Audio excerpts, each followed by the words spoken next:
Anthony Edwards yesterday called out Mark Cuban for forcing him to change his free throw form, the way he shot his free throws. And I'm just going to read out what he said.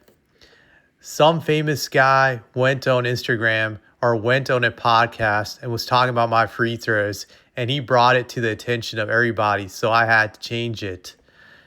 It's hard, but like as much as I be in the gym, it shouldn't be that hard. So like I try to shoot like 200 free throws a day. This was Edwards referring to the difficulty of changing his free throw form the way he does it now. And I'm going to read out Mark Cuban's response on Twitter to all this, well, X as they call it. This has nothing to do with Ant. It was a fact that NBA officials choose not to make an easy call. That's the issue. It's not Adam Silver telling them what to call or not. They just decide themselves. I brought it up to the head of officials when we played the T-Wolves in the playoffs 2 years ago, when Ant hit game-winning free throws against us and obviously stepped over the line. The people in charge of the refs ignored it. They also ignored it in the L2M report, something they do a lot of.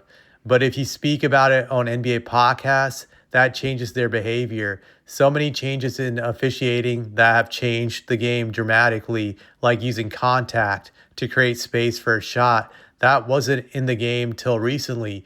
It wasn't a directive from Adam Silver.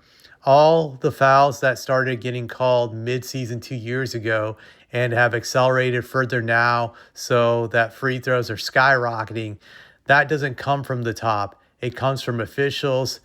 I don't even think it's an organized decision. If they make a call or don't, and they don't want it identified as a miss, they just keep doing it.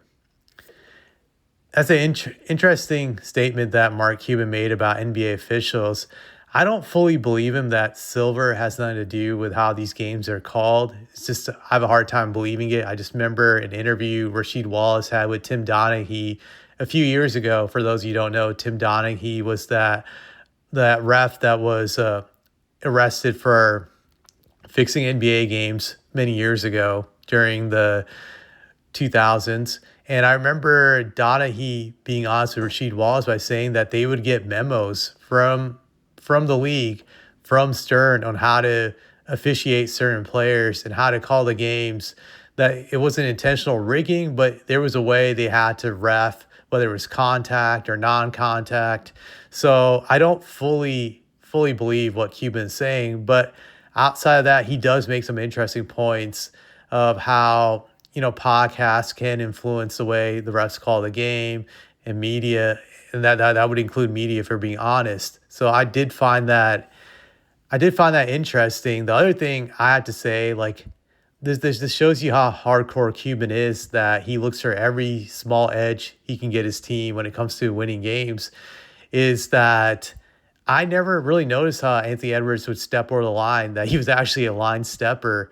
I never noticed that because I never really paid attention to when he shot his free throws. Like, when guys are at the free throw line, I kind of zone out during games because I just get bored. I just wait for them to shoot the free throw, but I don't really pay attention to their form that much. Granted, there's some guys that shoot it really ugly that I like to laugh at, like Mitchell Robinson of the Knicks, but really I don't pay much attention to how they're shooting their free throws, how it's structured. It's pretty much the same.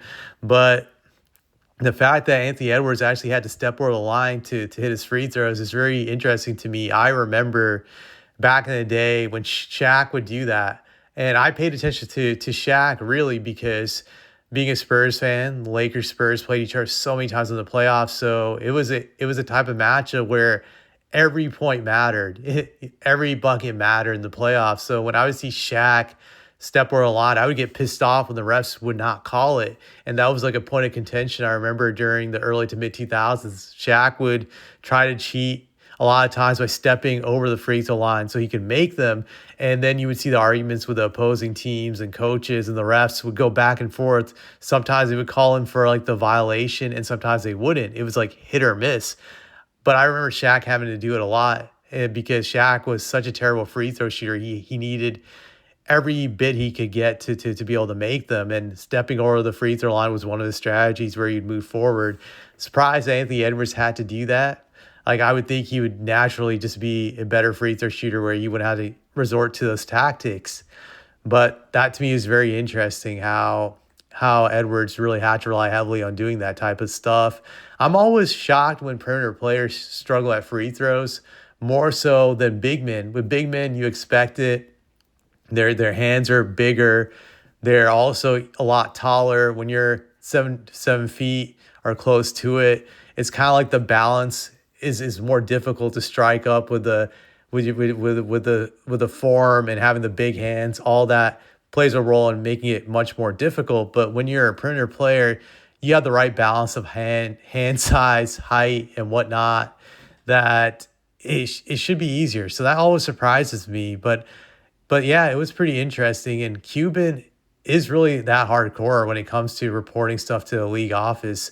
I still remember during the 2000s when he would always complain about Bruce Bowen being dirty, and he would send in a bunch of tapes of Bruce Bowen being dirty to the league office and whatnot, just to get an advantage against the Spurs. And to be fair, I did like it how he would always call out the refs when it came to these poorly officiated games with the Lakers, because the Lakers had a lot of controversial games during the early 2000s. The Game 7 against the Blazers in 2000, Game 7 against the Kings. They were known for getting these controversial ref games that were refed in their favor with these phantom calls, these bullshit calls. And Cuban was one of the few people speaking out against it in the mainstream media back then. This is before YouTube even existed, so you didn't have much of a voice to call out this BS like you do today. So back during that time period, I did respect Cuban, and my respect for Cuban went away over the years past due to all his other dumb antics and all of the crazy stuff he did. So yeah, that's all I wanted to point out.